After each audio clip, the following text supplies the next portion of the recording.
Hello and welcome to another episode of Your Faith and Health Community. I'm your host, Pastor Jackie Jackson, and as always, I want to thank you very much for taking out time to spend with us today.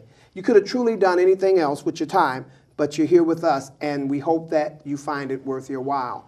I just want to mention, I'm not going to talk about the marketplace, but I am going to talk about the marketplace. There are still people who need to get health care.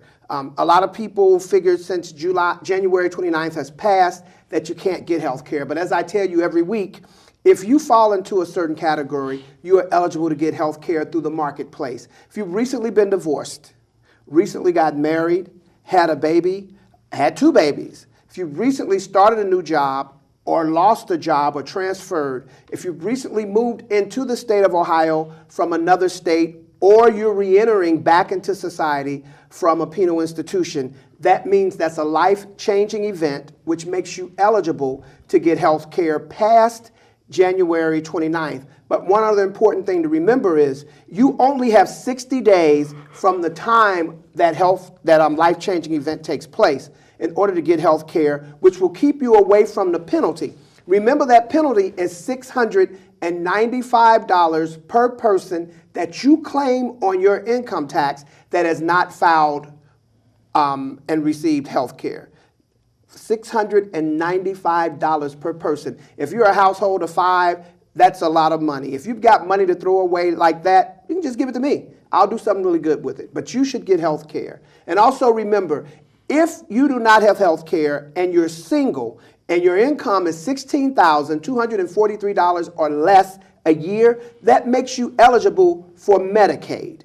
And if you have a family of 4 and your income is $44,650, somewhere right in that margin, that also makes your family eligible for Medicaid. So that means there's no reason for anyone not to have health care or at least pursue it. So I'm going to get off my soapbox on health care until the next time we talk. Now, we're going to do a little bit of a different show today. I have a couple of guests. These guys used to play football. They played football in high school. They went ahead on and was scouted into colleges and had potential NFL careers. And that's what we want to talk about. We want to talk about how you can see where you're going. I remember someone told me a joke. They said, if you want to make God laugh, tell him your plans. And so we're going to talk about how their life switched, how God took them in one direction, and when it seemed as if that direction had all fallen apart, how God took a hold of their life and took them to a different level in a different direction. And so we're going to go right to that. I have my guest with me, Deron Hunter. He's sitting here to my left, right here. And we have Derek Rogers sitting here to my right. And I want to jump right into it. First by telling you all thank you for agreeing to be a guest on the show. No problem. Thank you for having us. Yes. This is awesome. We had a great conversation Tuesday, and we were talking about, I guess, asked you, what is it like to have colleges chasing after you? Because you both played football in high school here in Cincinnati. Derek, you were at Cape. Yes. And Deron, you were at Princeton. Yes, sir. Right? Okay, I wanted to be sure I was right about that. I got it written down, though, because I wanted to be sure, because, my mind don't always work. So tell me, what was it like playing football in high school? I played, for sort of a year in junior high school and decided that wasn't the place for me. I preferred being on stage. But what was it like playing football in high school, knowing that you have colleges looking after you? Okay. Age before beauty. I just want to start out by saying thank you for having us here again. Appreciate the opportunity to talk about my career and some of the things that happened along the way. First of all, it was exciting playing football in high school. The camaraderie between football players is just second to none. The relationships that you establish along the way are so special. Football players come to school before any other students come to school. We got what we call two-a-days, where we practice twice a day. We stay at school the whole day. We eat lunch there. We do other activities there, as well as go out to practice. So you build relationships that are lasting. And so being in high school, and I was one of the top 5 running backs recruited out of Princeton High School when I was a senior. at 5'7", 145 pounds. That's with my equipment on. I was a very small guy. So I had to always prove myself, to people that I was capable of doing what quote unquote big guys can do, only big guys can do. So with the ability that God gave me, I was able to score 26 touchdowns my senior year. I led the city in pass receiving. I led the city in punt returns, kickoff returns. I had 9 records. At Princeton, I scored 5 touchdowns in one game. That's the only record that still stands today. Real proud of that record. A lot of people have tied it, but nobody has broken it. It gave me an opportunity to save my parents, which means a lot to me at that time. I was able to save my parents $80,000 for me to go to college, because my scholarship ended up being worth $20,000 a year. So and that was for 4 years. Yes. As opposed to now that would have been $80,000 for 1 year. Right, absolutely. Depending on the college, absolutely. So I was really excited about being able to excel not only on the football field and on the basketball court, but in the classroom too. And as I look back, sometimes you say, well, I knew I could have worked harder in different areas. I was a good student. I probably could have been a great student if I would have applied myself even more so. They always say hindsight is 20/20, so, but I was able to excel, do some of the things that I needed to do to get where I wanted to go at that point in my life. That's awesome. Derek? Yes, I mean, I'm with Duran, coming from Cape High School. I mean, there's a bond even to this day, sort of like a brotherhood that is with anybody that went to Cape, and especially those that played football for Cape. And one of the things, like Duran mentioned, 2 days that we had, looking back in life now, that excuse me, was something that we went through that built character, built discipline, because everybody couldn't do it. Everybody couldn't do it. And one of the things, if you can go through those 2 days, excuse me, you can kind of compare it to any tough trials and tribulations that you might have through your lifetime. If you look back on those 2 days, if I made it through those 2 days, then I can make it through this too. So now, fast forwarding in my life, I see what the 2 days done for me as far as preparation and the things that I was able to get through, after football. But I mean, like Duran, I mean, just having scouts look after you, coming and trying to recruit you. That was a great feeling. That was a great feeling. But in our household, books was number one. So you had to have that balance. Yeah. And that's one of the things that I think that not only with football, but even student athletes, it has an advantage because you have to have that discipline of with the balance of sports and academics as well. So, I mean, and all in all, it was something that dramatically, I would say, enhanced my life and my livelihood today. Okay, definitely sounds like an experience. And since you brought up the Scouts, what is that like? I know right now there are a lot of young men and young women that are playing sports and are hoping to get a scholarship, hoping to go and play on a collegiate level. What is that like, though? What kind of pressure are you looking at, and how? And I guess what I want to get to is, how does that affect you mentally, knowing that every time you step on the field or on the court, that there's people looking at you, making a decision if they're going to, as you say, $80,000, if they're going to invest money in your education to bring you to their school to play for them. And let's just be honest, they're bringing you to their school to make money for their school. They're going to give you education, but they're bringing you there to make money for them. But what kind of pressure is that like to be under for a young person? Well, for me, it wasn't really any pressure because I didn't have anybody before me to go through it. So everything was new and kind of flow in the moment. I mean, nowadays you have so much social media that it can create pressure because there's a lot of people watching, there's a lot of people doing certain things. But, when I played ball, the social media aspect wasn't there. So it was something that the recruitment, you will know, and maybe your peers will know, but outside of that, I mean, it really wasn't that big of a deal. I mean, as far as like national attention. But weren't the scouts putting pressure, or the scouts coming? To make a decision, yeah. So they'll put pressure in that aspect to make a decision, but ultimately, the decision is yours, but you had your parents to kind of help guide you through. I mean, I recall like my junior year, Coach Tressel, who was the coach at Youngstown University, was calling my mother every day, you know, the summer between going from my junior year and my senior year. But that was out of the question because my mom didn't like the Youngstown area. So that took care of that right then and there. So you had certain things in certain areas that if your parents didn't want you to go there, you ain't going there. So, I mean, at least in my household. So they kind of took some of the pressure away. And it's about just playing ball. I wanted to play ball. I mean, there are certain schools that I prefer over others. But at the end of the day, it's where can I play at? Where can I get the opportunity to showcase my talents? And then from there on, once the lights come on, it's game time.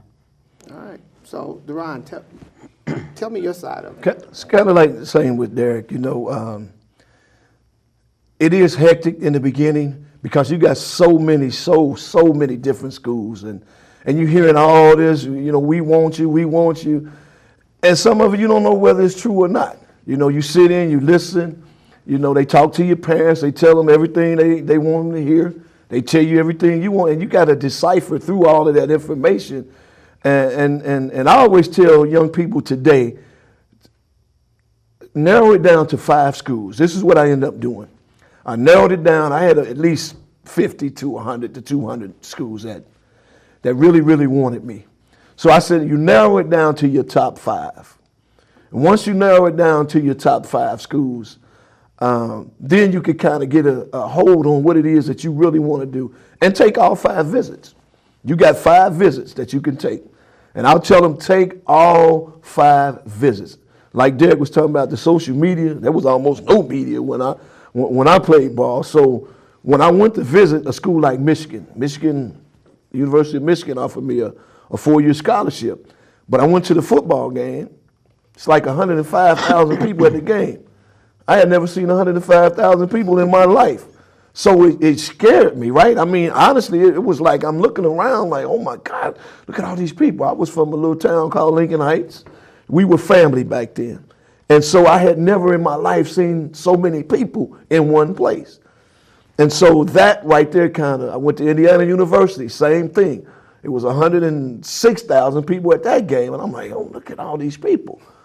You know, whereas on social media, hey, they can go right on computer right now, look at the college and all this, right. and you can see that. Yeah. So we couldn't do that back then. But once I narrowed it down to my top 5 schools, Moorhead and Eastern Kentucky was my final 2, and only because there were kids that I played ball with at Princeton that went to EKU, and there were some that went to Moorhead. And I narrowed it down to those 2. And actually, the most funny part about that is I called a coach from Eastern Kentucky. I said, I'm ready to sign. And when I hung up the telephone, I sat there for about, 3, 4, 5 minutes maybe. And I was like, I don't know if I want to go there. I don't know what happened. I really don't. And so I called the coach back. I said, Coach, I changed my mind. I'm going to Moorhead. So he wasn't, of course, he was not really happy. He was not happy.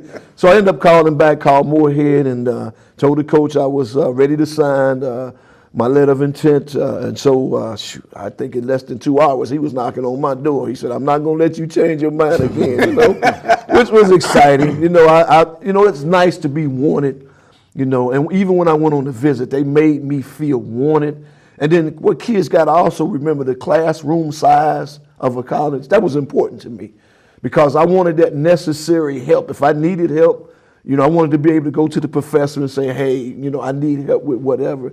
And the classroom size were no bigger than it was at Princeton. You're looking at from 19 to 20, 25, 30 students in a class. That was real important to me. So no big lecture hall class. Exactly. You may have had one, like if a class was only offered for once that week, you might have had to take a big lecture hall like that, but it wasn't often. So I think that for me, the classroom size was very important. Okay, and you mentioned in there that you went to Moorhead. Yes. And so you went to Wittenberg. Yes. Where is Wittenberg? Wittenberg is right in Springfield, Ohio, outside of Dayton, between Dayton and Columbus. All right, so you stayed close to home. I didn't start out close to home, but I ended up coming back close to home. So where'd you start? University of Louisville. So you went down to University of Louisville. Right. How'd you like playing there? It was an experience. I mean, we had Howard Snellenberger, no nonsense kind of coach, but it was nice. It was fun. Things didn't work out, but the experience there was nice. It was a lot different in high school, where the players, like for example, the football team had their own restaurant that we ate in every night. I mean, so it was like separate from the rest of the students. Now this is at university. At Louisville, yeah. At Louisville, okay. So but you had to eat. You had to eat breakfast. Otherwise, if you didn't eat, then you were gonna be running after practice. So it was mandatory. But there's like certain perks that you had as an athlete, at Louisville than the rest of the students had. But I'm pretty sure nowadays is even more perks with the amount of money that they're bringing around these other big time Right. schools. So, where is Moorhead? Moorhead is 64 miles east of Lexington in Moorhead, Kentucky, in the mountains of Moorhead, Kentucky. Oh, okay. I didn't realize it was in Moorhead. Yes. Okay. Yeah. You take a busload of youth down there, what, once a year, twice a year? Twice a year. Yeah. Twice a year. Yes. Why are you taking them to Moorhead? I mean, I know that's your alma mater, but, okay, not why are you taking them to Moorhead. Why are you 2 times a year taking these youth to a college? First of all, our young people today, for some reason they think college is not an option. For some reason they think that I'm not college material.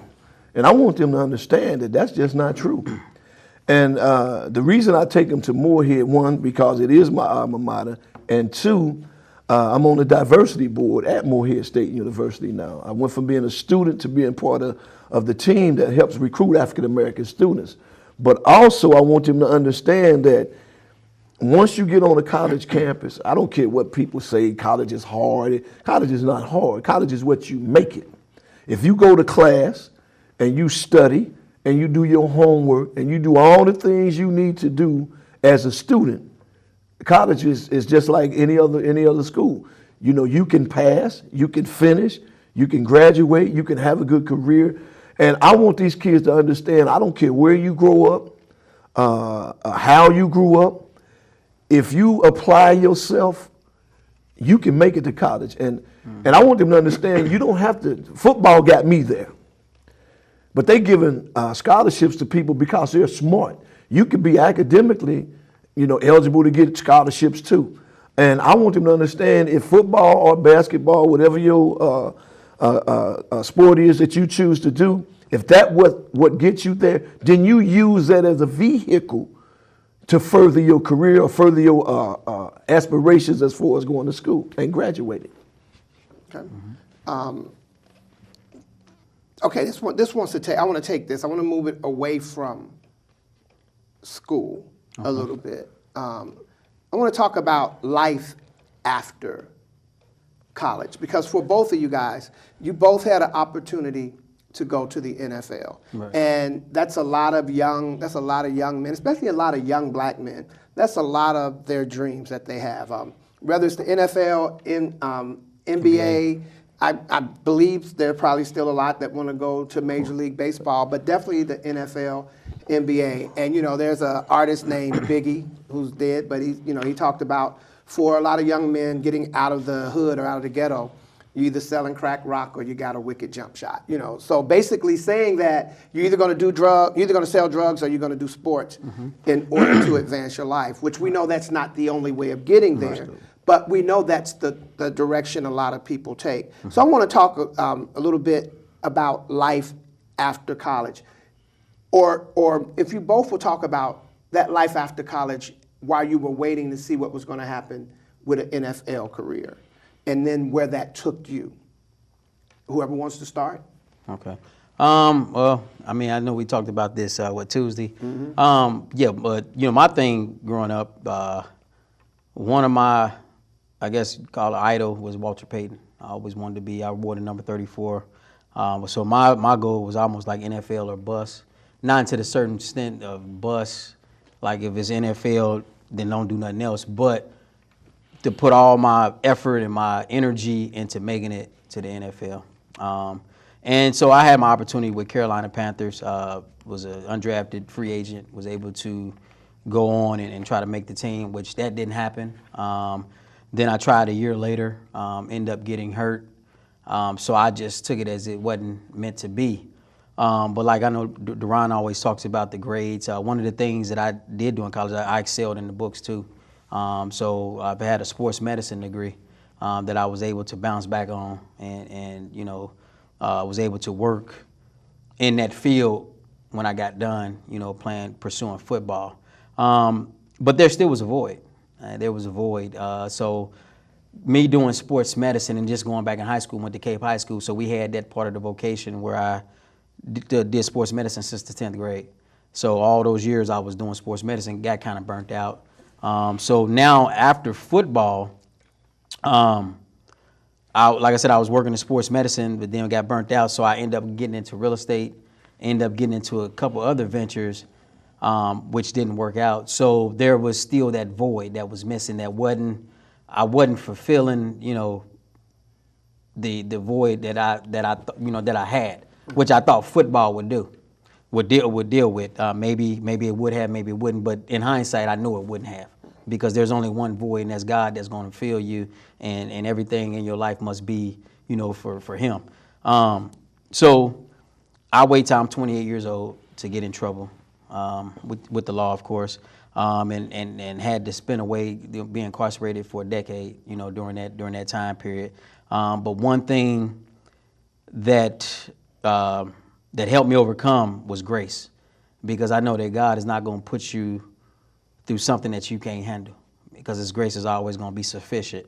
And then, like Duran said earlier, you always have 20/20 vision, looking hindsight. So now, all those years of playing football, going through sports, going through the discipline, going through different things, helped me through my time of trials and tribulations of incarceration, to where I was mentally able to look at it, face it, go through that valley, and still walk with God in a sense, to where His comfort is allowing me to get through this time period until it's time for me to come back home. So when I came back home, I was able to still use my education to bounce back to now own a business, and have several employees, and also do outreach here and there to try to help other people that may, fall victim to their own flesh or their own ways and become incarcerated or become out here in the streets, to try to get them to turn their life around and show that there's an example that everybody's going to fall down at some point in time in their life. The fall might not be as far as somebody else's, but what are you going to do after the fall? And now looking back at sports, playing running back, you always fall. You're going to get tackled. Somebody's going to hit you hard.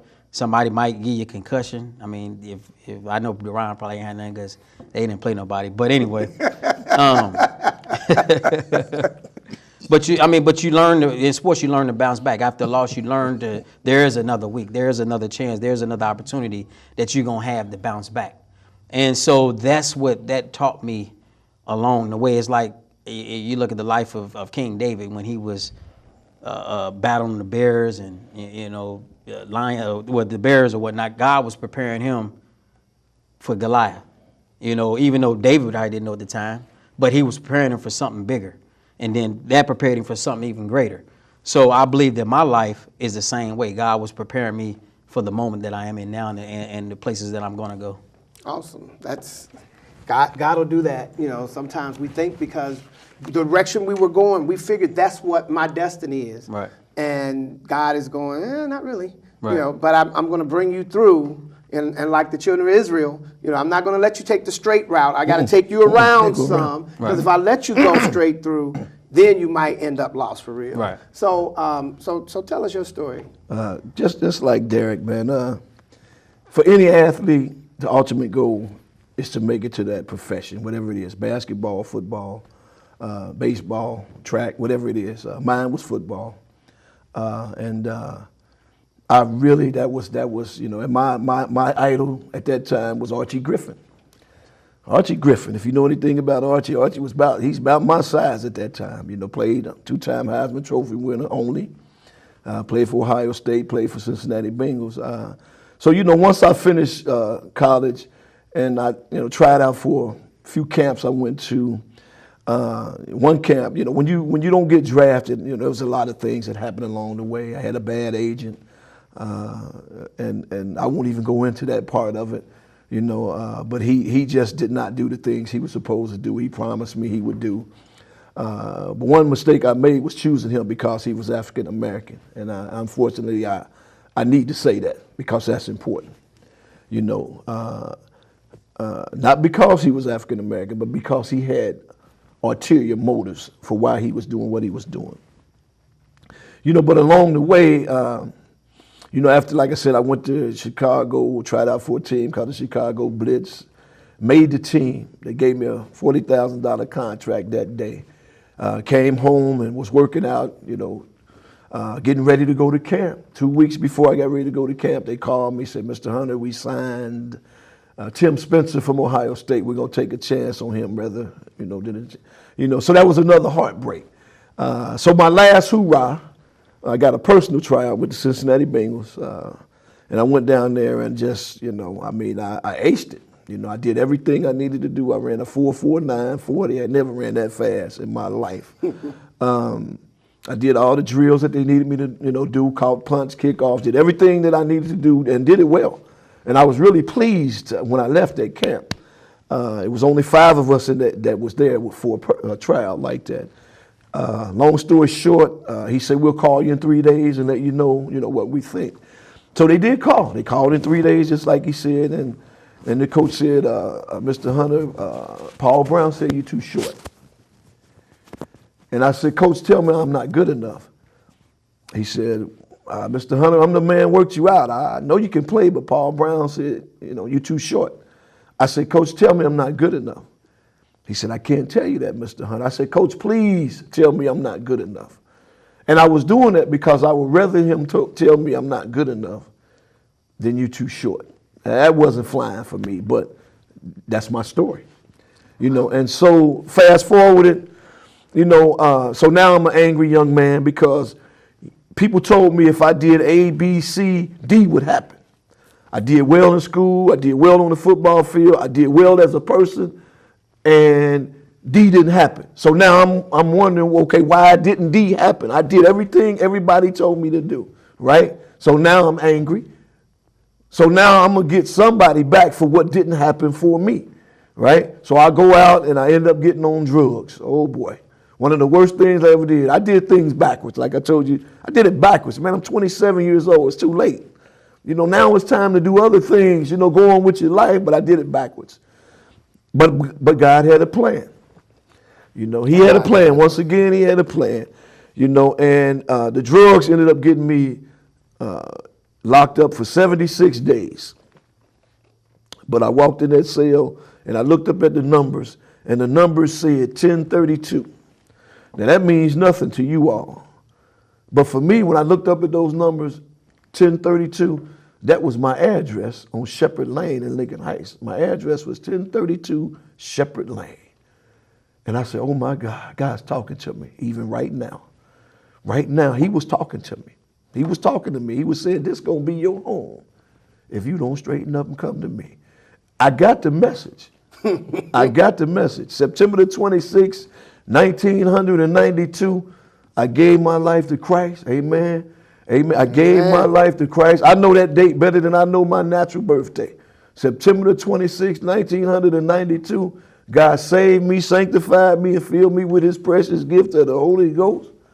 Amen. And I've been running for Jesus a long time, and I'm not tired yet. Well, listen, Amen. Amen. I thank you guys for sharing your story. There is no way we can get this finished in this amount of time. Yes. But listen, we want to thank Deron Hunter and Derek Rogers for coming out, for sharing their story. We're going to be back with them here shortly, so just hold on to your seat. There's some more information. God is not through with you yet. He's not through with me yet. He's not through with these two guys yet. God is awesome, and he'll pick you up out of whatever you think is the worst you could be. Sometimes that's the best thing for you. So until we talk again, I want to thank you once again for tuning in to Your Faith and Health community. Once again, I'm your host, Pastor Jackie Jackson. On behalf of my producer, Anita Alexander,